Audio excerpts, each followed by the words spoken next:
வலியற்ற varicose vein சிகிச்சை எளிய 30 நிமிட செயல்முறை 7847045678. திருப்பதி ஏழுமலையான் கோவிலில் அனைத்து நாட்களிலும் அன்னதானம் நடைபெறுவது போல அயோத்தி ராமர் கோவிலிலும் அன்னதான சேவை செய்யப்பட்டுள்ளது.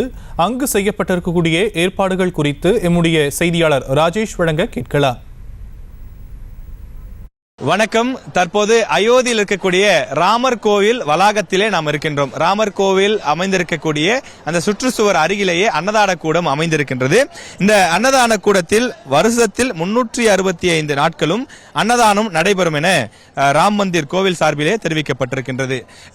எப்படி திருப்பதியிலும் காலாஸ்திரியிலும் எப்படி 365 நாட்களும் அன்னதானம் நடைபெறுமோ அதே போல இந்த இடத்தில், அதாவது ராமர் கோவில் அமைந்திருக்கக்கூடிய இந்த இடத்தில் அந்த வளாகத்திலேயே இந்த அன்னதான கூடம் அமைக்கப்பட்டிருக்கிறது.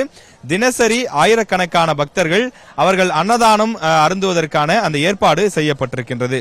அதாவது தமிழ்நாட்டிலிருந்து கொடுக்கப்படக்கூடிய அதே போன்ற ஒரு சாப்பாடு, சாம்பார், மோர்குழம்பு, அதே போல பூரி, அதற்கு தேவையான அந்த பதார்த்த உணவுகள் போன்றவையெல்லாம் இந்த இடத்தில் வழங்கப்படுகிறது.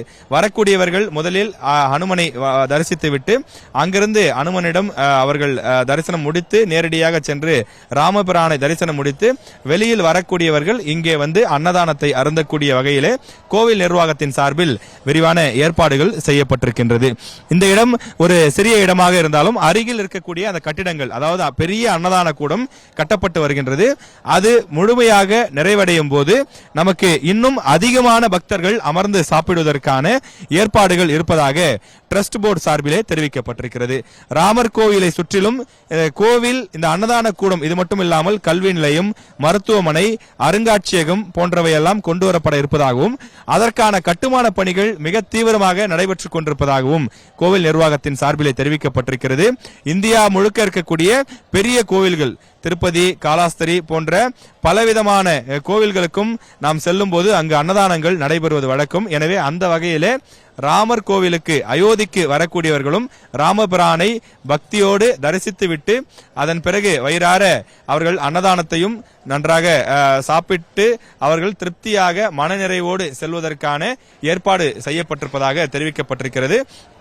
தற்போது குறைந்த அளவில் இந்த அன்னதானம் செய்யப்பட்டு வந்தாலும் இன்னும் நாட்கள் செல்ல செல்ல பக்தர்கள் அதிகம் வருவார்கள் என்பதனாலே அதற்கு ஏற்ப இன்னும் விரிவான ஏற்பாடுகள் செய்யப்பட இருப்பதாகவும் தெரிவிக்கப்பட்டிருக்கிறது.